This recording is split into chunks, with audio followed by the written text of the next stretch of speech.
আসসালামু আলাইকুম গাইস, দেশ এবং দেশের বাইরে যেখান থেকে আমার ভিডিওটি দেখছেন, আশা করি সবাই ভালো আছেন, সুস্থ আছেন। পরিবারটি আলহামদুলিল্লাহ আমিও বেশ ভালো আছি। তো আমি এর কম্বলটা একটু ধুয়ে দিলাম। ধুয়ে এই ড্রামটাতে আমি থালা বাসন রাখি পাকের ঘরে। তো এটা আমি অনেকদিন পর পর একটু সাবান পানি দিয়ে ধুয়ে নিই, আর না হয় দেখা যায় একটু তেল কাজটা লাগে, যেহেতু এটা পাকের ঘরে রাখি। তো এখন এটা ধুয়ে পরিষ্কার করে জায়গায় রেখে দিলাম, আর চুলার পাটটা একটু পরিষ্কার করে নিচ্ছি, কারণ আমার শরীরটা একটু অসুস্থ। কারণ 2-3 দিন যাবৎ খুব ভারী কাজ করতেছি, এই কারণে শরীরটা একটু ভালো নেই। তো আর রাতে রান্না করেছিলাম, তো চুলার পাটটা আমি পরিষ্কার করতে পারি নাই। আর আমার চুলার পাটটা অপরিষ্কার থাকলে আমার একদমই ভালো লাগে না, তার কারণে এখন একটু পরিষ্কার করে নিচ্ছি। নিয়ে তারপরে আমি যে চুলার রিংগুলো এগুলো একটু ধুয়ে নিচ্ছি, আর অনেকগুলো থালা বাসন হয়ে গেছে, তো এগুলো একটু ধুয়ে নিব। ধুয়ে এখন জায়গায় রেখে দিয়ে তারপরে আমি ঘরের কাজগুলো করে নিব, কারণ আজকে শুক্রবার। তো আমার ঘরের কাজগুলো শুক্রবারে আমি দেখা যায় একটু বেশি করে থাকি, কারণ আমার বাবুরাবু তো শুক্রবারে বাসায় একটু দেরি করে ফিরে কাজের দিকে, তার কারণে আমার কাজগুলো করতে একটু বেশি সুবিধা হয়। যেহেতু উনি বাসায় একটু দেরি করে আসে, আমি অনেক কাজ করতে পারি। আর ওনার সামনে শরীর অসুস্থ থাকলে বেশি কাজ করলে উনি অনেক রাগারাগি করে, এই কারণে আমি ওনার সামনে এত কাজ করি না।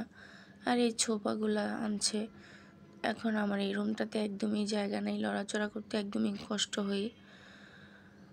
তো এখন আমার এই যে শোকেসটা কয়েকদিন ধরে মুছতেছি না, সময় পাইতেছিলাম না, এই কারণে একটু মুছে নিচ্ছি।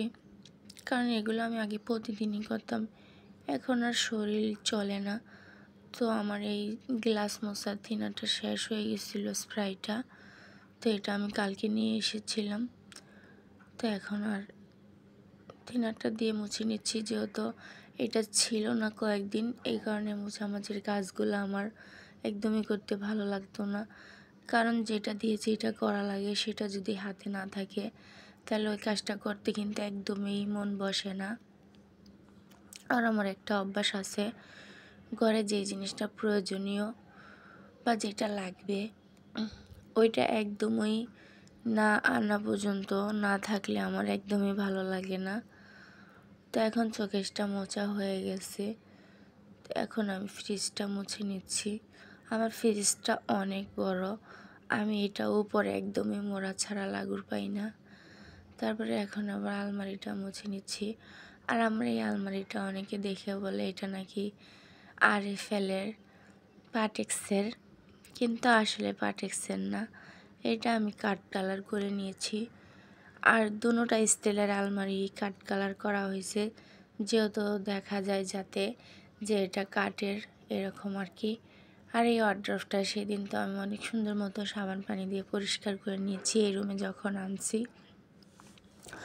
তখন একটু হালকা পাতলা ভিজা ন্যাকড়া দিয়ে মুছে নিলাম। আর এই ফ্রিজের উপরে এই ডিব্বা দুইটার ভিতরে আমি শুকনো মরিচ রাখি, তো এখন শুকনো মরিচ শেষ হয়ে গেছে, অন্যতেই রাখা আছে।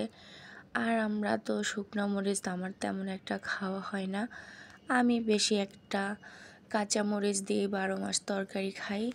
শুধু যখন আমি মাংস রান্না করি তখনই আর কি শুকনো মরিচটা ব্যবহার করি। তো আমার আম্মা আমাদের বাড়িতে কিন্তু মরিচ খেতে হয়, যখন দেশে যাই মরিচের সিজনে তখন অনেকগুলো করে মরিচ দিয়ে দেয়। তখন আমি কি করি, ওই মরিচগুলো আবার আমার শ্বশুর বাড়ির আত্মীয় স্বজন ওদেরকে দিয়ে দেই, না হয় দেখা যায় কি এটা কালো হয়ে যায়, তো কালো হইলে আর একদম কালারটা ভালো থাকে না। তার এই রুমের এটা হচ্ছে আমার বেডরুম। তো আমার বেডরুমের ড্রেসিং টেবিলটা, জানলা, ফ্যান আলমারির উপরের, এখন আমার রুমের ফ্যান আলমারির উপর, তারপরে জানালা আর সম্পূর্ণ জিনিসগুলো মোছা হয়ে গেছে।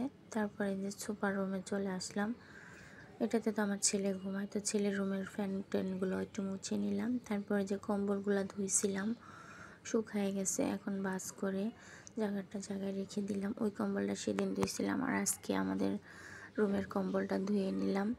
তারপরে এই যে মাঝখানে রুমের কার্পেটটাও কিন্তু আমি সেদিন ধুয়েছিলাম, তারপরে এটা অনেক ভালো মতো শুকায়া এখন এইটাও বিছিয়ে দিলাম। তো এই রুমটাতে এখন চারোপাশে ফার্নিচার হয়ে গেছে একদম ডিপি ডিপি, একটুও জায়গা নেই। জায়গা না থাকার কারণে দেখেন কি অবস্থা। তো এই যে এতটুক জায়গা আছে, তো এতটুকের ভিতরে পারফেক্ট মতো এই কার্পেটটা হয়ে গেছে। আর এই ছোপাটা এখানে টুক রেখে দিয়েছি। তারপরে মেহমান চলে এসেছে রাতের খাওয়ার জন্য। আমি এখানে কিছু ভাজি টাজি রান্না করে নিচ্ছি। তো এখানে আমি ভাজি করেছি মিষ্টি কুমড়া আর কলই শাক আর ভুট্টার শাক, এগুলো ভাজি করেছি।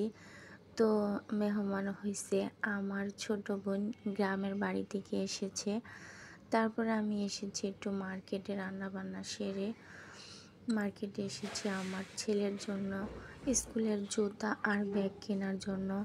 বাচ্চাদের লেখাপড়া নিয়ে খুবই পেরেশানিতে আছি, যেহেতু 2 মাস চলে যাচ্ছে, মাত্র 3টা বই পাইছে, এখনও পুরা বই পায় নাই।